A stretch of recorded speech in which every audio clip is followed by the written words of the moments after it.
Good morning. If you open your Bibles to Ecclesiastes chapter 1, we will be in Ecclesiastes all morning this morning in the sermon as we talk about letting go of the wind. If you're visiting with us, we're so happy that you have come. And in this book, we're going to start in verses 1 and 2 and then drop down to verse 14 in chapter 1. And it says, "The words of the preacher, the son of David, king in Jerusalem. Vanity of vanities, says the preacher. Vanity of vanities, all is vanity." In verse 14, "I have seen all the works which have been done under the sun, and behold, all is vanity and striving after wind." Picture this scene with me. You have two friends sitting together on a bench in the park on a windy day. One of the friends is totally relaxed, and he's got his head leaned back and his eyes are closed, and he's just soaking in how good it feels to have this breeze across his face. But the other friend is worried, and he asks, what if it's not windy like this tomorrow, and we won't have this wonderful breeze anymore? And so he tries to figure out a way to capture the breeze. And he gets in the car and drives to the sporting goods store, and he gets a net, and he comes back to the park, and he's swinging this net around, and he's trying to capture the wind of the net. And of course, it's not working because the wind is just going right through the net. So he says, look, I got to go home. I got to get something more solid. So he drives home. He gets a jar from the kitchen with a lid. And then he comes back to the park, and he holds the opening of that jar out to get the wind to just, that breeze to just blow right in there. And it seems to work. I mean, the wind comes in. He shuts the lid real quick. But then the next day, he says, look, I want to feel that breeze again. And so he holds his face up to the jar, and he undoes the lid and holds it there. And he's expecting this breeze is just going to come out from yesterday and just feel so good. Nothing comes out. And he's just totally disappointed.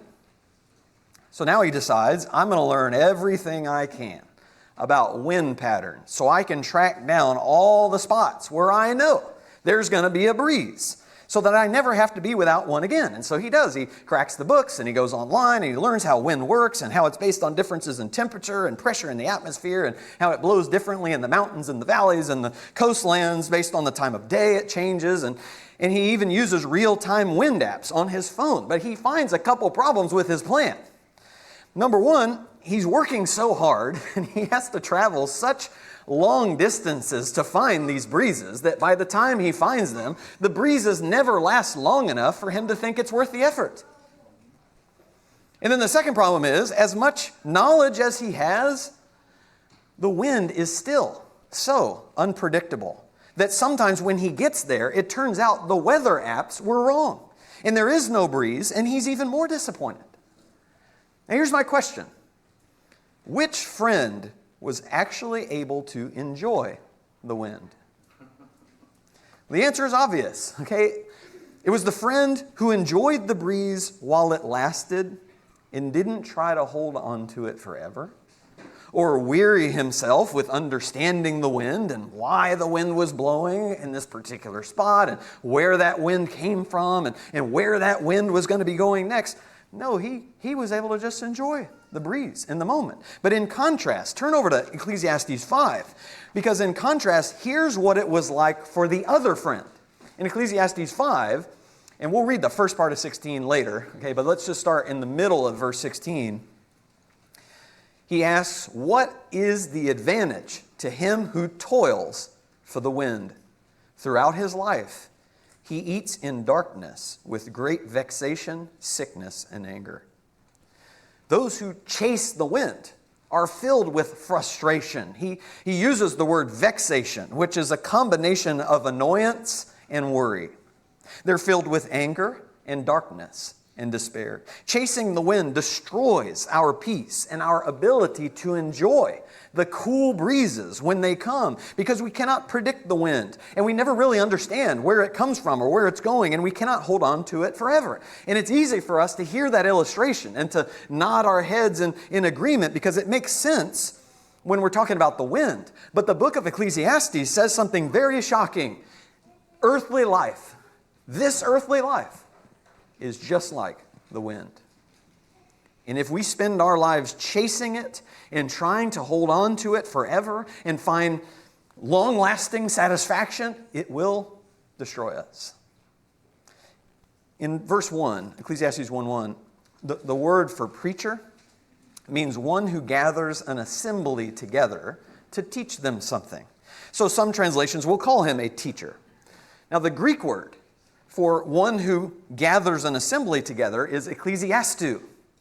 And so our English word, Ecclesiastes, is a transliteration from that Greek word. So Ecclesiastes means one who gathers an assembly to teach.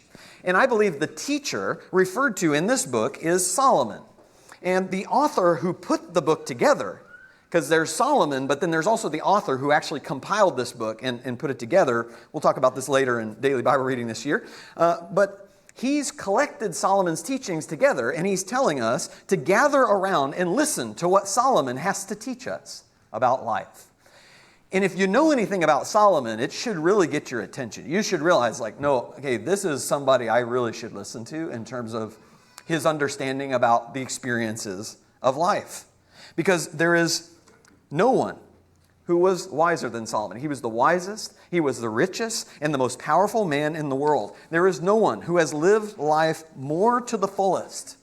No one who had more money, more women, more power and status, and more wisdom. So at the end of his life, we should absolutely be eager to hear what Solomon has to say about the whole experience. And in verse 2, Solomon tells us exactly what he's learned about life, and it's completely unexpected because he says it's all vanity. Now, the word vanity in Hebrew means breath, vapor, or smoke, which is why it's synonymous with wind. And in Hebrew, they did not have exclamation points like we do. So if we were to say this or write this, we would say it's all vanity and then 10 exclamation points behind it. They didn't have exclamation points, so the way they emphasized things was through repetition. So he not only says all is vanity, he says it is vanity of vanities. When we say Jesus is Lord of Lords, what we mean is if you take all of the lords that are in existence, Jesus is the most high above all of them. He is the greatest Lord of all. And Solomon is saying, if you take everything that is vain and empty, and you just made the biggest list you could, this earthly life would be at the top of that list. It is the most smoky of smoky things. Okay? It is the most vapory of all vapors. It is the windiest of all winds. And then he says it again, all is vanity. And then he says it again. All is vanity. And you get the sense that this is a man who is not merely making an observation, but who is absolutely exhausted, frustrated, and vexed by it. It is, these two verses, a cry of distress from a man who spent decades chasing the wind. And it is so shocking, I think, because of who he is. Because think about it.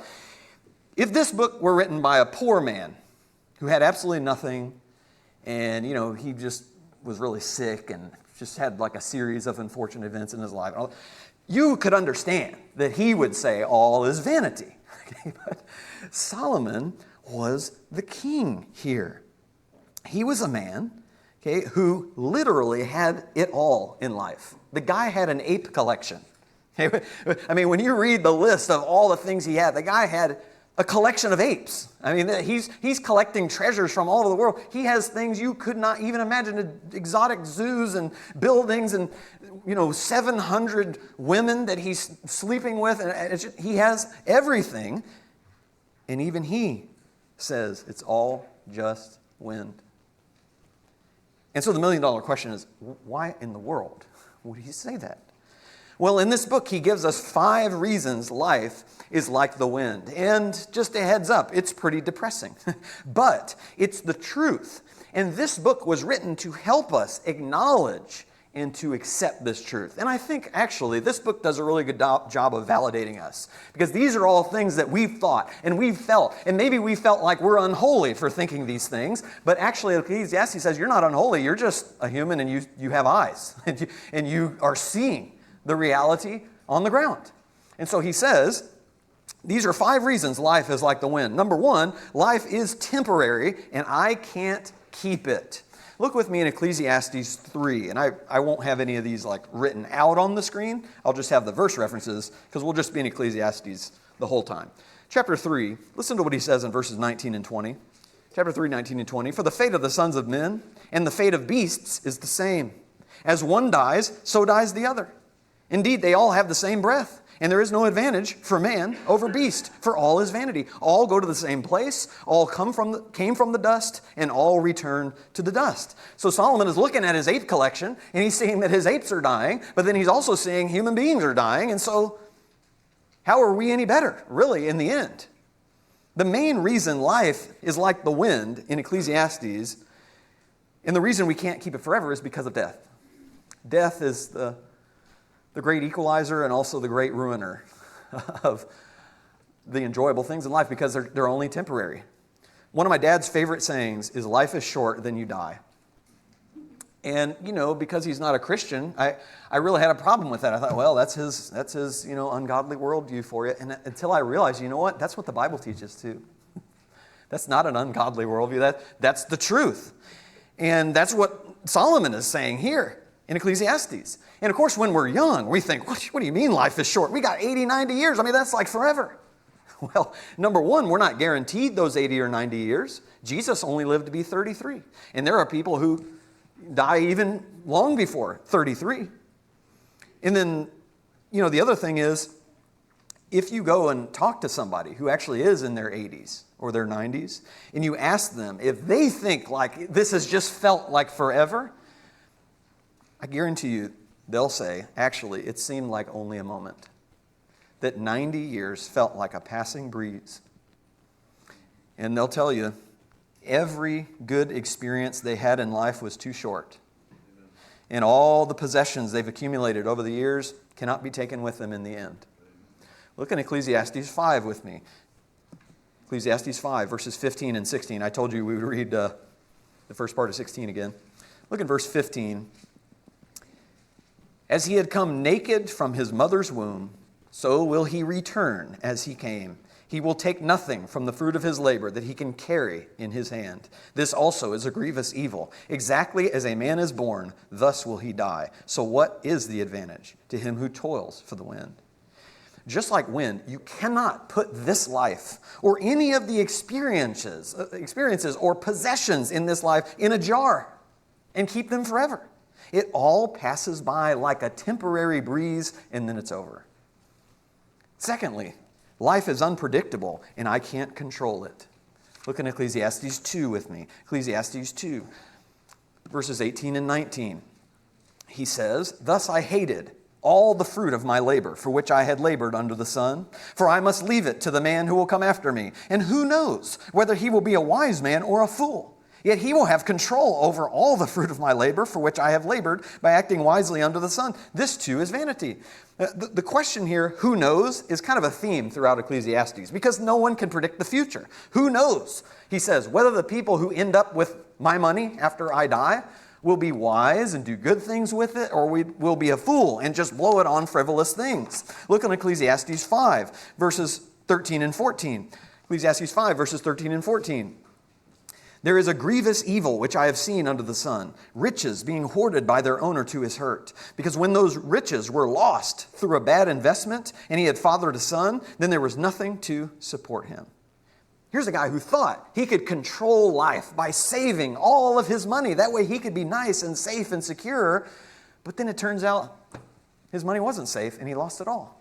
Look in chapter 11, verses 4 and 5. Chapter 11, verses 4 and 5.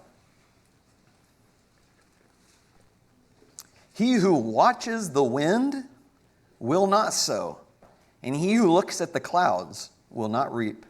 Just as you do not know the path of the wind, and how bones are formed in the womb of the pregnant woman, so you do not know the activity of God who makes all things." He's saying if you base your work schedule on predicting the weather, you're not going to be very productive at all. And Rodney's shaking his head. Those that work outside, okay, you probably are tempted like, well, it looks like it's going to rain. I guess I'm not working today. And then it doesn't rain, and then you just wasted a whole day because the weather is just so unpredictable. And we cannot control life's life's outcomes based on future predictions about how we think things are going to go. And just think about how many insanely unpredictable things have happened to you all in your life. Many of them really horrible. I'm not going to mention any names, But just to list some of the horribly unpredictable things that people here at PSD and associated with PSD over the years have experienced, like getting laid off and losing your job out of the blue, or losing a child, or having a miscarriage, or hitting a deer with your car, or having your apartment burned down, or losing a pet in a tragic accident. And no, I'm not just talking about myself with that comment. Having Christians we thought were so faithful and then just walk away from Jesus, seemingly out of the blue. So unpredictable, it seems. Facing conflicts with family members that cause rifts in our relationships. Having our hearts and our worlds rocked by adultery and or divorce. Losing a leg, and I could go on. These are things we just never saw coming. Because just like the wind, life is so unpredictable and we have no idea when the next gust is coming and where it's coming from and where it's headed next. Thirdly, life is baffling and I can't understand it. Look with me in chapter 7, Ecclesiastes 7, verses 23 and 24. He said, I tested all this with wisdom, and I said, I will be wise. But it was far from me. What has been is remote and exceedingly mysterious. Who can discover it? Look in chapter 8, a similar idea, verses 16 and 17. Chapter 8, verses 16 and 17. When I gave my heart to know wisdom and to see the task which has been done on the earth, even though one should never sleep day or night, and I saw every work of God, I concluded that man cannot discover the work which has been done under the sun. Even though man should seek laboriously, he will not discover. And though the wise man should say, I know, he cannot discover. Solomon's saying, it doesn't matter how much effort and how many hours you pour into gaining wisdom and knowledge, you'll never understand the things that happen in this life. You can study all day and all night. He says you can even not sleep anymore. Like just study all day and just study all night. Don't even sleep. And it doesn't matter because you still won't be able to figure it out. And just think about so many of those unpredictable things that I just mentioned, the horrible things that happen unpredictably, they make absolutely no sense at all. And it seems like the more you try to make sense of them, the more frustrated you become. That's why, look in chapter 1 what he says. In chapter 1, in verse 18, chapter 1 in verse 18 says, in much wisdom there is much grief, and increasing knowledge results in increasing pain. Why? Because the more we know, the more we learn, and the wiser and the more knowledgeable we become, the more we expect to understand things, right? It's like, oh, I know a lot. Like, I should now be able to understand this life because of all of my great education. But instead, all we learn is how little we actually know. It's why life is like the wind. Because even with our advanced scientific understanding of the way wind works, it's still baffling to us. I mean, I typed into ChatGPT, could you actually track the wind and try to find every spot that has a breeze?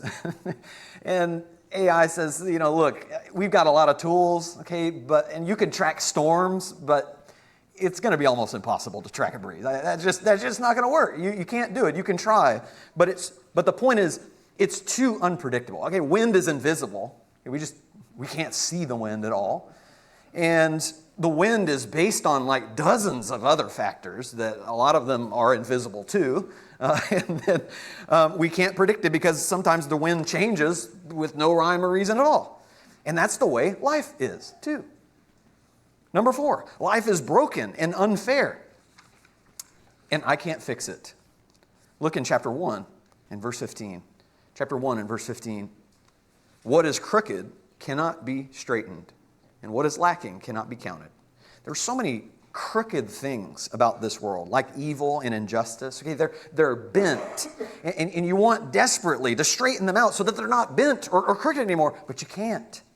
And there's so many things missing in this world, like fairness and justice and world peace and lasting fulfillment. And you want to be an optimist and say, hey, look, it's not so bad. Maybe those things aren't lacking after all. But Solomon says, no, you cannot count them as part of this world when they actually aren't there.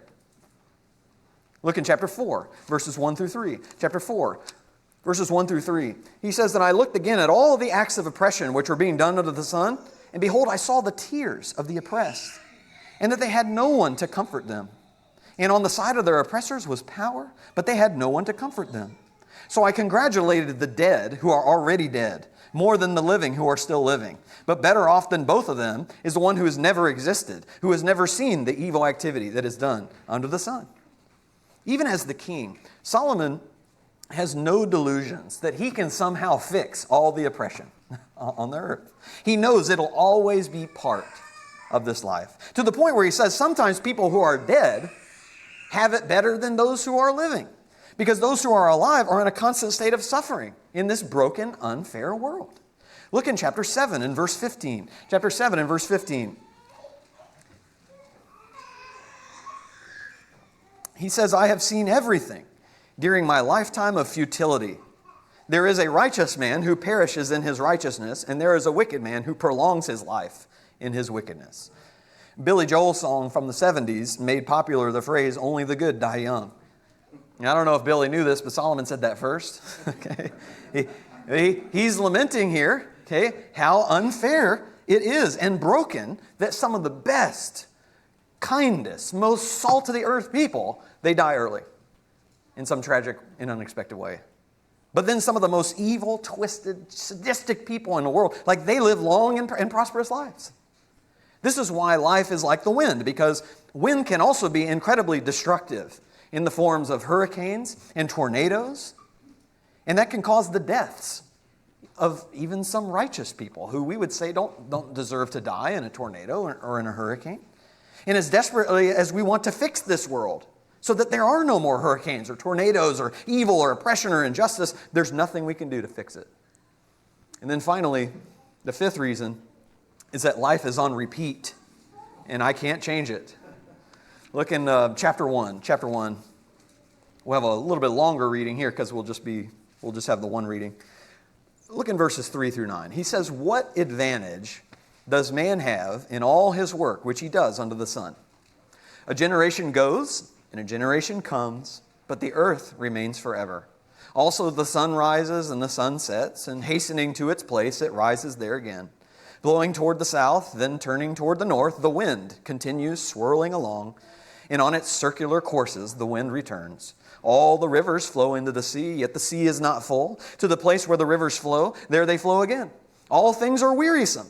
Man is not able to tell it. The eye is not satisfied with seeing, nor is the ear filled with hearing. That which has been is that which will be, and that which has been done is that which will be done. So there is nothing new under the sun.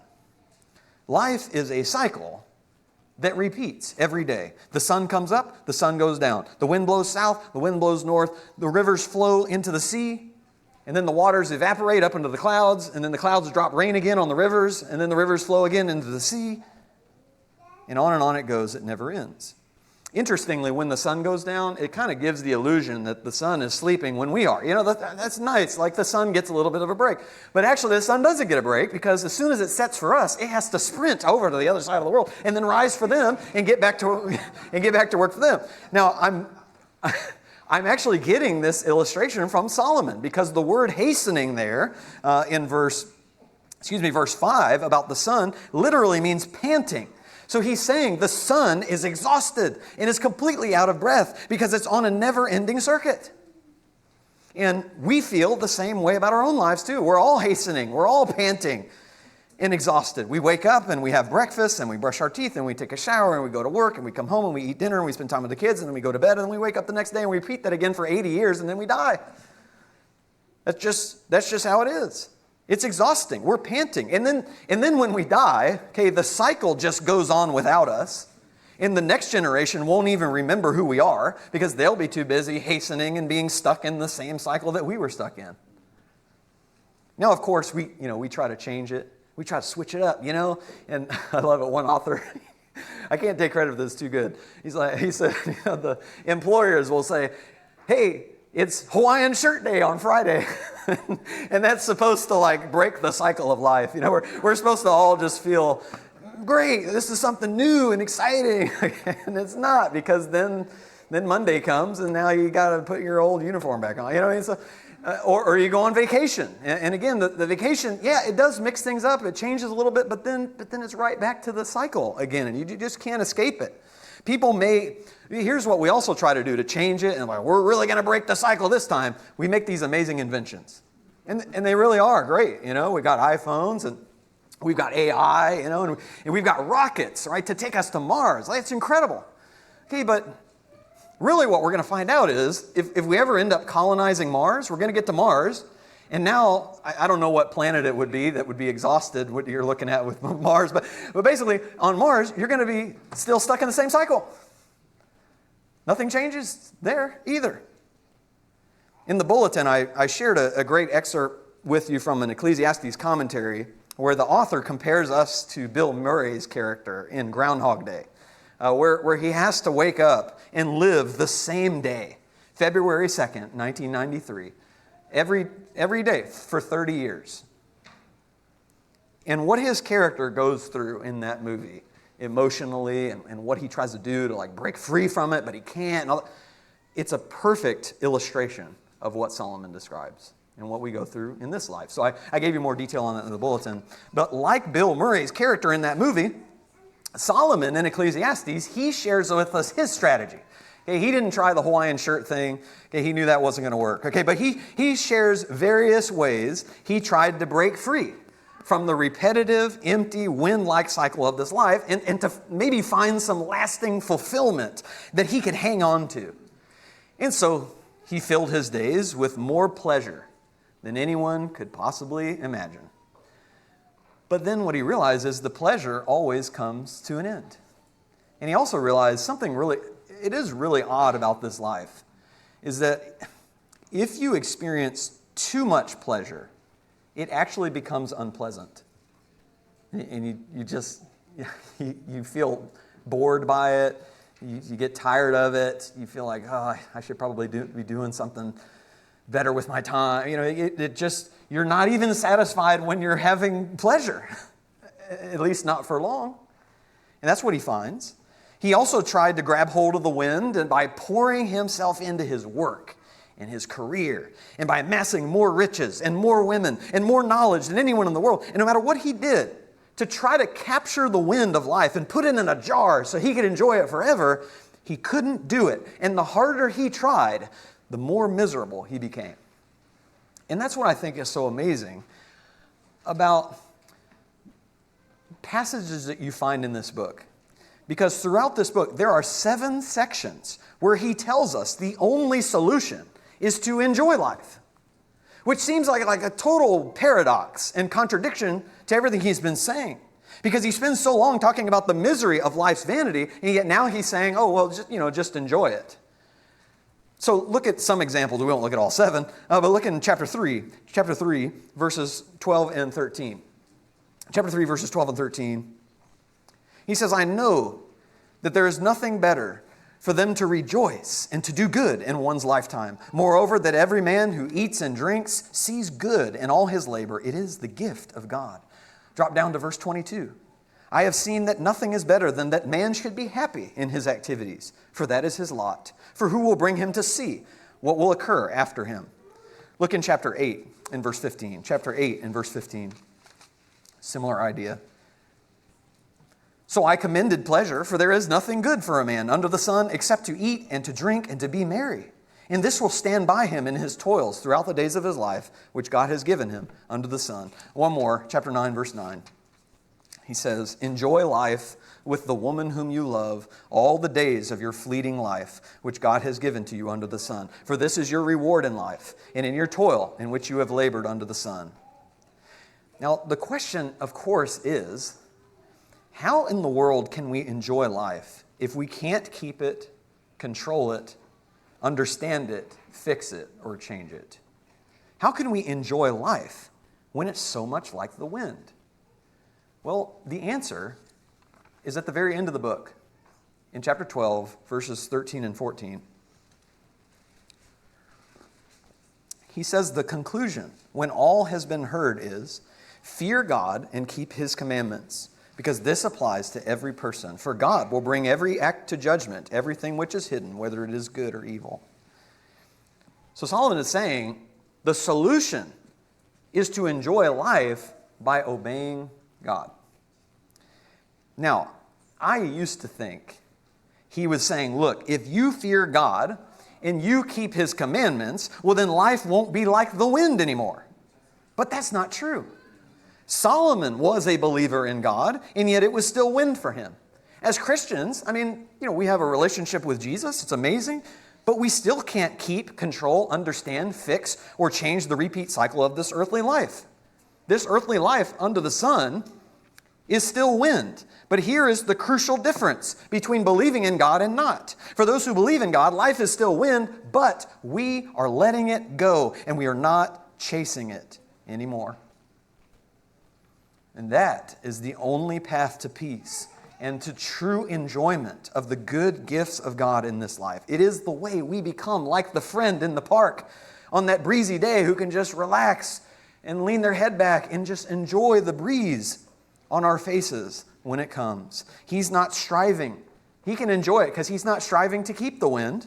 He's not trying to control the wind. He's not trying to understand the wind or fix the wind or change the wind. He knows this breeze is pleasant, but it's not going to last forever. And so he's fully present to enjoy it right in the moment. But you know the friend who's out there with a net and a jar and he's tracking weather apps like Bill Paxton on Twister? He is stressed and he is frustrated and disappointed and he cannot enjoy any of the good breezes of life. Let's revisit some of the earlier points, because life is unpredictable, yes, but sometimes it's unpredictably good, and we get to experience unexpected blessings from God that we never saw coming.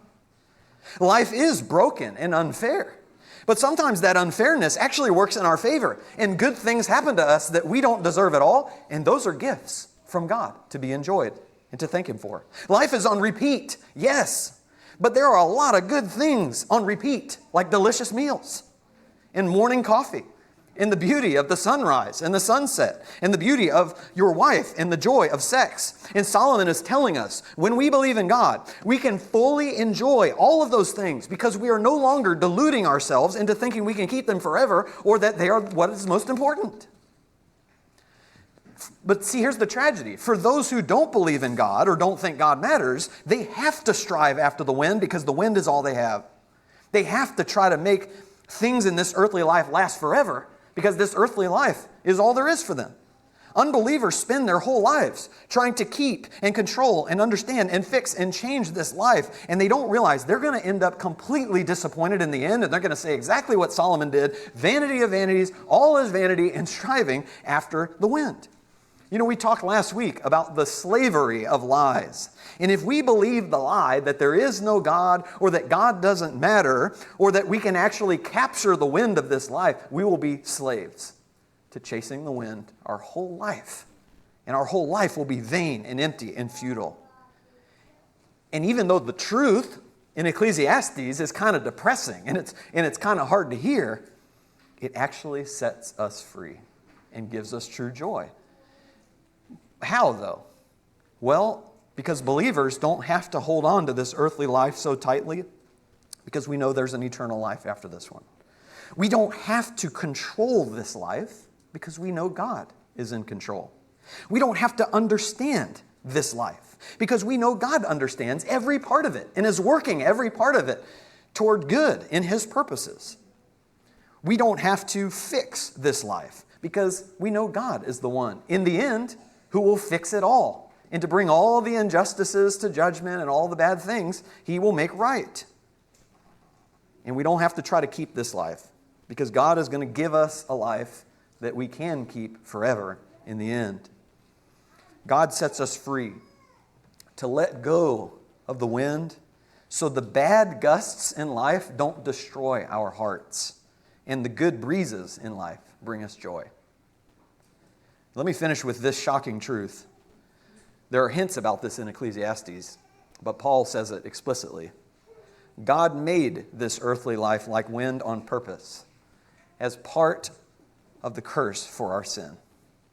It was never meant to be this way in the beginning.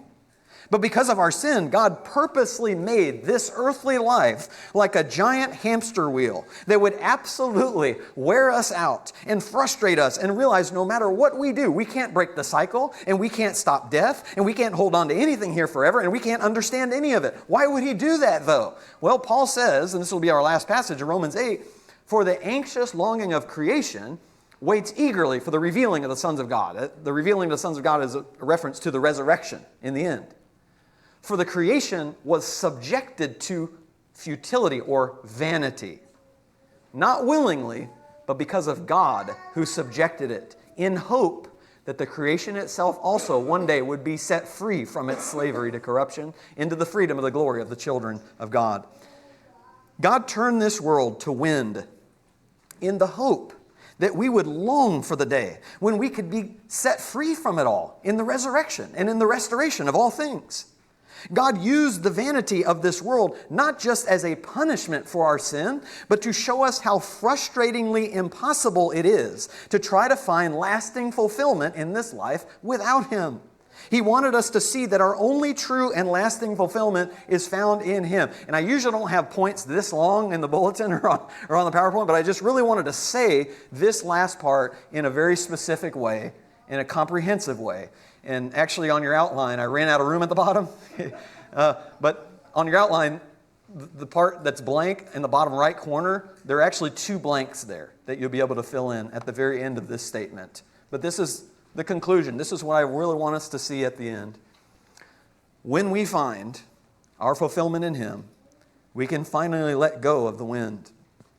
We can stop chasing what this life can never give us, which ironically sets us free to enjoy the good things when they come and to not allow ourselves to be irrevocably crushed when the bad things come.